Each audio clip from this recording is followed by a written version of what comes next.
안녕하세요, 홀바디 TV입니다.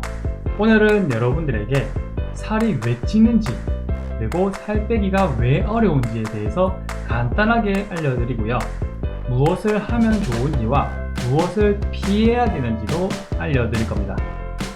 간단하게 요약해놨으니 영상을 끝까지 시청해주시고 다이어트 꼭 성공하길 바랄게요.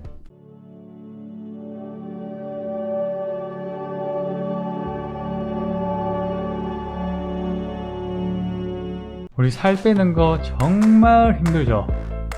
우리가 먹는 음식에 포함된 탄수화물이 소화되고 포도당으로 변해서 흡수되고 혈당이 높아지게 됩니다. 그럼 혈액 내 당을 에너지로 사용하기 위해 세포가 그 당을 흡수해야 되거든요. 그래서 췌장에서 인슐린이 분비돼요. 이 인슐린이 포도당이 세포에 흡수될 수 있게 문을 열어주는 키 역할을 해줍니다. 아주 중요한 역할을 하죠. 그럼 이 세포가 에너지를 사용하게 되고 남는 양이 있을 거잖아요. 그래서 이 남는 일정 양은 간과 근육의 글리코겐으로 저장이 돼요. 우리가 다시 에너지를 사용할 때 바로 쓸 수 있게. 우리가 바로 먹을 음식은 냉장고에 넣어두죠. 그래서 꺼내서 바로 먹잖아요.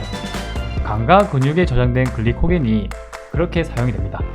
하지만 오래 두고 먹을 음식은 냉동고에 넣어두죠. 그렇죠. 간과 근육에 저장하고 남은 포도당은 지방으로 변화됩니다. 냉동고에 넣는 거예요. 냉동고에 넣은 음식은 빼서 해동하고 시간이 걸리잖아요. 그래서 지방으로 변환된 것들은 에너지로 사용하기가 시간이 오래 걸려요. 잘 안 녹아요. 그래서 시간을 두고 녹을 때까지 기다려야 돼요. 그래서 뱃살 지방을 빼기가 어려운 겁니다. 이렇게 인슐린은 세포가 당을 흡수할 수 있게 해주는 키 역할을 하면서 지방을 축적하게 하는 역할도 하게 됩니다. 그런데 이 빼기 어려운 지방을 많이 축적하게 만드는 생활 속에 좋지 않은 습관들이 있어요. 살 빼기 힘드신 분들 분명히 이런 것들을 하고 있을 겁니다. 혈당이 빠르게 올라가는 음식을 많이 먹을 거예요. 예를 들어서 고탄수화물 음식, 정제 탄수화물을 먹는 겁니다. 밀가루, 떡, 설탕 같은 것이요. 이러한 음식은 이미 분해가 어느 정도 되어 있어요. 정제 탄수화물은 먹으면 흡수가 빠르게 이루어집니다. 그래서 혈당이 빠르게 상승하게 되고요. 그럼 이를 조절하기 위해서 인슐린이 어마어마하게 분비가 돼요. 그리고 빠르게 올라간 혈당이 인슐린에 의해서 빠르게 감소가 되는 거죠. 그래서 혈당 수치가 많이 훅 내려가게 되거든요. 그럼 우리 몸에서 당이 필요하다고 느끼게 돼요. 다시 당을 보충해야 된다 라고 신호를 보내는 거죠. 공복감입니다. 그래서 빵이나 면 종류의 음식을 먹으면 금방 배고픔을 느끼게 되는 거죠. 그래서 가짜 배고픔에 속으면 안 됩니다. 그리고 이 지나치게 지방세포가 많이 쌓이게 되면 인슐린에 대한 신호를 거부하게 되거든요. 그러면 인슐린 저항성이 생기게 되고 고인슐린혈증으로 인슐린의 기능이 제대로 작동하지 않게 됩니다.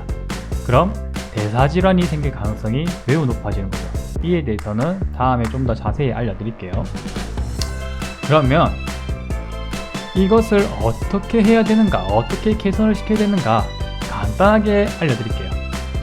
첫 번째로 제일 중요한 거예요. 모든 내용은 이걸로 다 모이게 됩니다.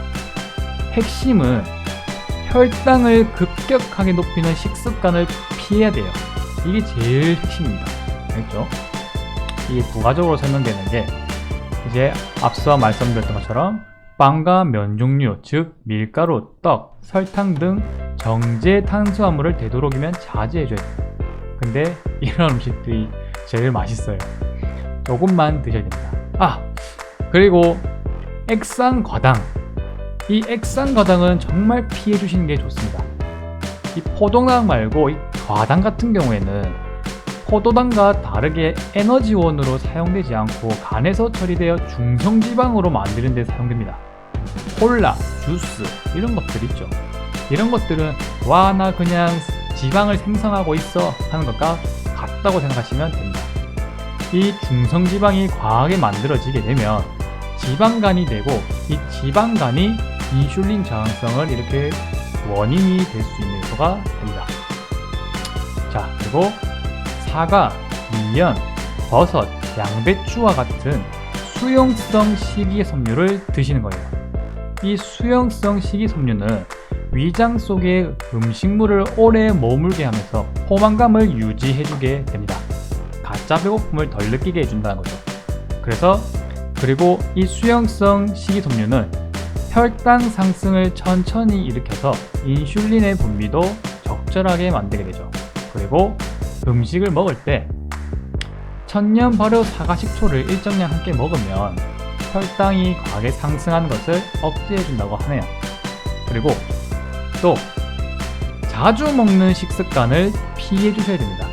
아침, 점심, 저녁 사이에만 간식을 끊임없이 먹게 되면 인슐린이 또 끊임없이 분비가 돼요. 계속 들어오고 흡수가 되니까. 그러면 세포 내에 인슐린 민감도가 감소되기 때문에 인슐린 저항성이 생길 수 있습니다. 자, 다음은 운동을 통해서 평소의 활동량을 늘려주시면 좋습니다. 운동을 하게 되면 인슐린 감수성이 좋아지게 돼요. 인슐린에 대한 반응이 좋아지게 되는 거죠. 그럼 인슐린 저항성을 개선하게 되고 혈당 조절과 대사를 원활하게 만들어지거든요. 그래서 제2형 당뇨 환자분들도 이런 운동량들을 계속 늘려가면서 인슐린 감수성이 개선될 수 있게 만드는 게 중요해요. 마지막으로 잘 자야 됩니다. 수면 정말 중요해요. 수면이 부족하게 되면 스트레스 호르몬인 코르티솔 호르몬이 높게 유지되면서 혈당을 높이게 되고 인슐린 저항성의 원인되는 요소가 되기 때문에 하루에 7시간 정도는 꼭 주무셔야 된다는 것을 잊지 마세요. 7시간 힘들겠지만 최대한 지켜보는 게 좋습니다. 그리고 다이어트 약에 너무 의존하지 마세요. 식욕 억제제와 같은 약을 복용하게 되면 정말 거짓말같이 식욕이 뚝 떨어지게 되는 것을 느낄 수는 있어요. 근데 정신이 몽롱해진다거나 졸음이 밀려오는 등 부작용들이 생길 수가 있습니다. 그리고 이러한 약들 같은 경우에는 내성이 생겨요. 처음에는 한 알, 두 알 그 정도로 효과를 봤지만 나중에는 더 많은 약을 먹어야 되고 더 강한 약을 먹어야 돼요. 그러면 어떤 부작용이 생길지 알 수가 없어요. 건강상 악화가 될 수가 있거든요. 그러니까 다이어트 약에는 너무 의존하지 않는 것이 중요합니다. 네, 오늘 이렇게 여러분들에게 살이 찌는 이유, 그리고 살 빼기 어려운 이유를 혈당과 인슐린에 대한 관계에 대해서 설명해 드렸어요. 그리고 어떻게 하면 되는지, 무엇을 조심하고 무엇을 해야 되는지도 간단하게 정리해서 알려드렸거든요. 다이어트 하기 힘든 거 정말 이해합니다. 이 공복감, 먹는 거에 대한 조절 정말 어렵거든요. 그러니 제가 알려드렸던 내용들을 조금 숙지하셔서 피해야 될 것은 피하고 하면 좋은 것들을 좀 행하면서 건강한 다이어트를 할 수 있기를 바랄게요. 그리고 마지막으로 다이어트 약 너무 의존하지 마시길 바라겠습니다. 그럼 항상 건강하세요.